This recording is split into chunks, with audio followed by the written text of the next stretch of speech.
योगी आदित्यनाथ की सरकार ने इसमें अभी फिलहाल काम रुकवा रखा है, लेकिन अखिलेश यादव इस जेपी सेंटर में पहली बार नहीं जा रहे हैं, कोशिश कर रहे हैं। 2023 की तस्वीर भी आपको दिखा रही हूं, तब दीवार फांद कर गए थे। 2023 में दीवार फांद कर चले गए और आज जो तस्वीर आपको देख रहे हैं, घर के बाहर उन्होंने माल्यार्पण किया है। तो ये वाला जो दाव है, जेपी वाला जो दाव है, क्या ये उपचुनाव वाला दाव है? आज महाभारत इसी पर कर रही हूं, क्योंकि अखिलेश यादव ने अब इस लड़ाई को सिर्फ अखिलेश वर्सेस योगी नहीं, अखिलेश वर्सेस मोदी भी बना दिया, जब वो नीतीश कुमार से कह रहे हैं छोड़िए इनका साथ, ये जेपी का सम्मान नहीं करते हैं।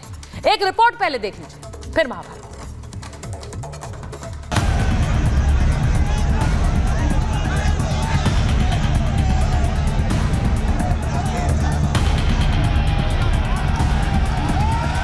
जेपी पर सियासी जंग, दीवार पर दंगल।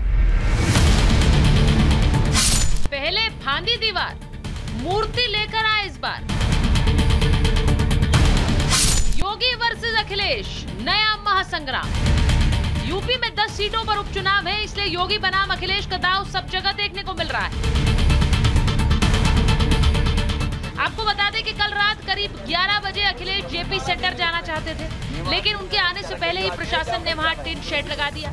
फिर क्या था, अखिलेश नाराज हो गए। वहां काम कर रहे पेंटर से कहा कि निर्माणाधीन की जगह समाजवादी पार्टी जिंदाबाद लिख दो। ये क्या लिख रहे हैं? ये देखिए निर्माणाधीन लिख रहे हैं। निर्माणाधीन, अरे बेचारा गरीब आदमी है, जा भाई जा भाई। और कुछ हम भी लिख सकते हैं पेंट से, ब्रश और पेंट से तू लिख दे भाई, समाजवादी पार्टी जिंदाबाद। इतना ही नहीं, जाते जाते अखिलेश ने पुलिस वाले को नसीहत तक दे दी। देखते हैं कब तक खड़े रहोगे आप, 6 महीने के 1 साल हैं? रात में लगा मामला शांत हो गया, लेकिन सुबह होते ही मामले ने और तूल पकड़ लिया। जयप्रकाश नारायण इंटरनेशनल सेंटर छावनी में तब्दील हो गया। सपा के कार्यकर्ता बैरिकेड्स पर चढ़ गए। अखिलेश यादव के आवास पर भारी भीड़ जमा हो गई और फिर अखिलेश के आवास से ही जेपी की मूर्ति लाई गई। अखिलेश यादव ने वहीं माल्यार्पण किया और बीजेपी को जमकर सुनाया। बीजेपी से कोई उम्मीद नहीं कर सकते कि लोकतंत्र को और लोकतंत्र में जिनकी वजह से लोकतंत्र है उनका सम्मान करें। गांधीवादी जयप्रकाश जी, गांधी जी के साथ काम करने वाले, उनका अगर जयंती नहीं मनाने दे रहे हैं तो इसका मतलब ये है कि ये लोकतंत्र के खिलाफ हैं। भारत सरकार भारत रत्न दे चुकी है, उनके मूर्ति पर माल्यार्पण न करने देना ये बहुत ही घटिया और शर्मनाक हरकत है उत्तर प्रदेश सरकार की। अब इस पूरे मामले पर बीजेपी भी हमलावर है। अखिलेश यादव जी स्वयं बड़े नेता हैं और उत्तर प्रदेश जैसे राज्य के मुख्यमंत्री रहे।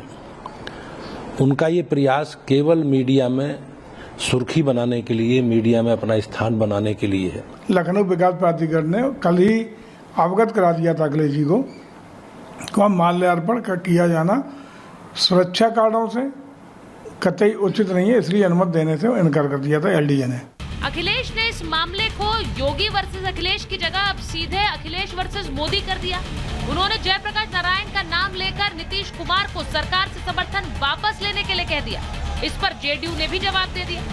बिहार के मुख्यमंत्री जी भी हैं, समय समय पर जननायक जयप्रकाश जी, उनके बारे में वो उन्हीं के आंदोलन से वो निकले हैं। ये मौका मिला है उन्हें भी उस सरकार से समर्थन वापस ले लें। जेपी को श्रद्धांजलि दे रहे हैं तो फिर लोकनायक ने जिन मूल्यों के लिए जीवन पर्यंत संघर्ष किया, उसमें परिवारवाद, वंशवाद और व्यवस्था परिवर्तन, सामाजिक कुरीतियां, ये अहम सवाल थे। आज अखिलेश जी को ये देश को बताना चाहिए क्या उन्होंने इनमें से अपनाया। ऐसे में महाभारत में आज सवाल खड़े हो रहे हैं, क्या ये चुनावी स्टंट है? लोकनायक के नाम पर ये सियासत क्यों? यूपी की सियासी चिंगारी क्या बिहार में भी पड़ेगी भारी? Bureau report, Republic Bharat. आज ये भी जरूरी है आपको बताना। मैं डिबेट स्टार्ट करूं, मेहमान हमारे साथ जुड़ रहे हैं बीजेपी के प्रवक्ता शिवम त्यागी, अजीज खान साहब प्रवक्ता समाजवादी पार्टी, मलूक नागर जी जनरल सेक्रेटरी आरएलडी और अजय वर्मा जी कांग्रेस के नेता हैं। सब जुड़ रहे हैं, लेकिन उससे पहले एक तस्वीर आपको दिखाना चाह रहे हैं। तस्वीर ये कि इस जेपी सेंटर में घुसने को लेकर ये संग्राम क्यों हुआ, ये महाभारत क्यों हुई है। अब ये जेपी सेंटर, जैसा मैंने आपको कहा कि एक ड्रीम प्रोजेक्ट अखिलेश का रहा, अखिलेश यादव का रहा।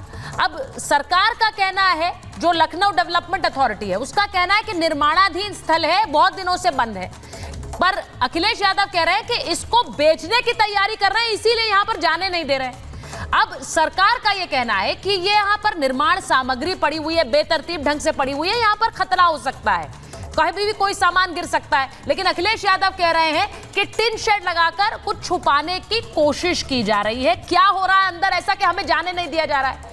अब वहां पर लखनऊ डेवलपमेंट अथॉरिटी कह रही है कि वहां पर जहरीले कीड़े हो सकते हैं, तो अखिलेश यादव कह रहे हैं कि सरकार के तो अंदर ही बिच्छू हैं और जहरीले कीड़ों की क्या जरूरत है। अब ये बयानबाजी इस कदर हो रही, आप सोचिए, एलडीए ने एक लेटर लिखा और उसमें कहा कि बेबुनियाद आरोप लगा रहे हैं या नरगल बातें कर रहे हैं। तो अखिलेश यादव कह रहे हैं कि बीजेपी की जो तानाशाही है वो यहां पर चल रही है, इसीलिए विपक्ष के नेता को जाने नहीं दिया जा रहा है।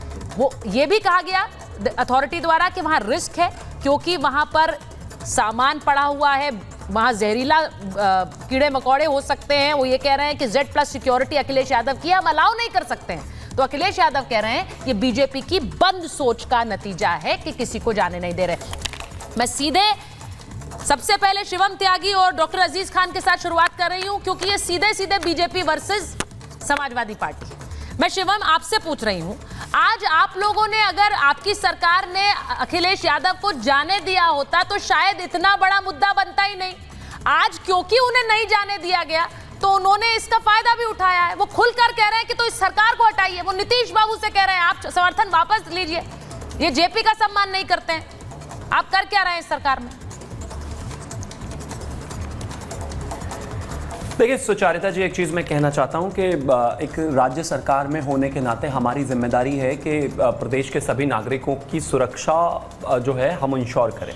अखिलेश जी देश के बड़े नेता हैं, राज्य के मुख्य विपक्षी नेता हैं, और आप ये बिल्कुल ठीक कह रहे हैं कि अगर जाने दिया होता तो इतना बड़ा ये सब विषय ही नहीं बनता। लेकिन उससे भी बड़ा विषय है कि अगर उनको कुछ दिक्कत हो जाती, अखिलेश जी को कोई बिच्छू सांप काट ले, कुछ भी हो जाए, तो देश के इतने बड़े नेता हम रिस्क नहीं ले सकते। वो भी उत्तर प्रदेश में रहते हैं, उस राज्य को जो गवर्न करती है, उस राज्य की जो सेवा करती है वो भारतीय जनता पार्टी की सरकार है, और सरकार में होने के नाते हमारा दायित्व बनता है कि वो जहां पर भी जाएं सेफ्टी के साथ रहें, सिक्योरिटी के साथ रहें, उन पर कोई आंच ना आए।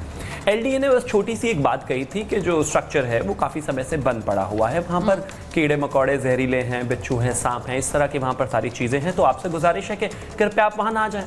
अब उसको ईगो का इशू बना के अखिलेश यादव जी अगर इस तरह की चीज़ें कर रहे हैं तो ये अपने आप में खतरनाक है। भाई हमें फिक्र है उनकी, इस देश में इस तरीके से पॉलिटिकल लीडर्स के साथ क्या क्या हुआ है उसमें नहीं जाना है, लेकिन अगर एक छोटी सी विनती उनसे की गई है तो मैं नहीं मानता कि अगर कोई व्यक्ति जेपी के सामने अपना सर अपने घर में झुकाए या फिर उनकी मूर्ति के सामने कहीं पर भी झुकाए तो वो कम जेपी का जो है मानने वाला हो जाएगा, या फिर गांधी के सामने अगर कोई राजघाट पर नहीं जाकर सर झुका पाता है तो इसका मतलब वो कम गांधीयन नहीं हो जाता। बापू के जन्म दिवस पर और उनकी पुण्यतिथि पर भी बहुत सारे देश के ज्यादातर लोग नहीं जा पाते राजघाट, इसका मतलब क्या वो कम गांधीयन है क्या, या कम जेपी वाले हैं? या फिर पंडित दीनदयाल उपाध्याय मार्ग पर हमारा जो ऑफिस है वहां पर बहुत सारे लोग जो है उपाध्याय जी की पुण्यतिथि पर या जन्म